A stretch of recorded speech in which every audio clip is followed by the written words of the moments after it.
The Johnson family had always dreamed of escaping the chaos of city life. When they stumbled upon a charming old Victorian house in the quiet town of Willow Creek, it seemed too good to be true. Nestled at the edge of a dense forest, the house's large windows and wraparound porch exuded warmth and charm.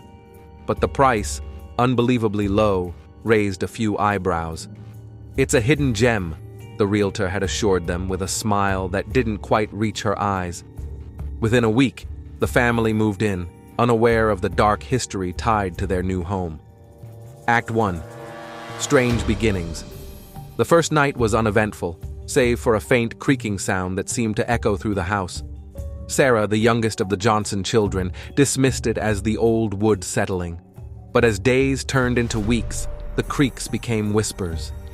Late one evening, as Sarah was brushing her teeth, she heard it clearly for the first time. "Leave. Now." She froze, her toothbrush clattering into the sink. Turning quickly, she found herself alone. The whisper had come from behind her, but the bathroom was empty. At dinner, Sarah nervously shared her experience. Her older brother, Liam, laughed it off. "Maybe the house is haunted," he teased. Their parents, Mark and Linda, exchanged uneasy glances but decided not to fuel their children's fears. Act 2. The shadows appear. The whispers grew louder as the days passed, and soon shadows began to move in unnatural ways. Linda was the first to notice. While folding laundry in the living room, she saw a dark shape dart across the hallway. Thinking it was one of the kids, she called out, but there was no response. Later that night, Mark woke to the sensation of someone standing by their bed. In the dim moonlight streaming through the window, he saw a shadowy figure looming over Linda. Panicked, he switched on the bedside lamp, but the figure vanished instantly. "It's just stress," Linda reassured him, though her voice wavered. The children began experiencing vivid nightmares. Sarah dreamed of shadowy hands reaching for her, while Liam's dreams were filled with whispers of warnings and pleas to leave. Act 3.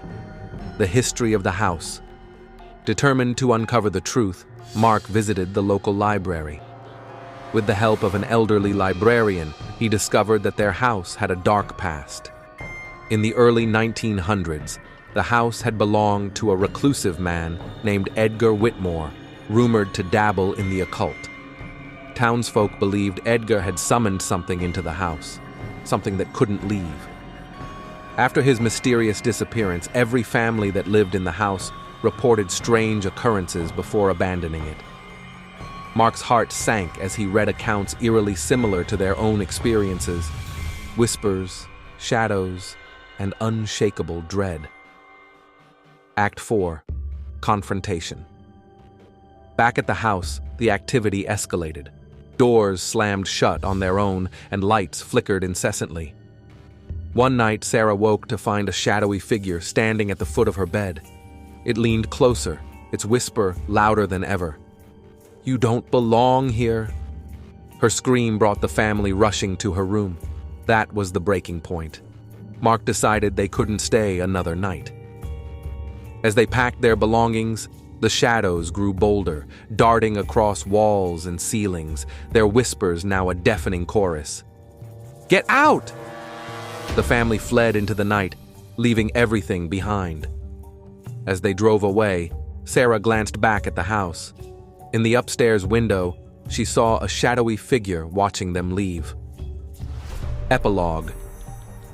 Months later, the Johnsons tried to rebuild their lives in a new town.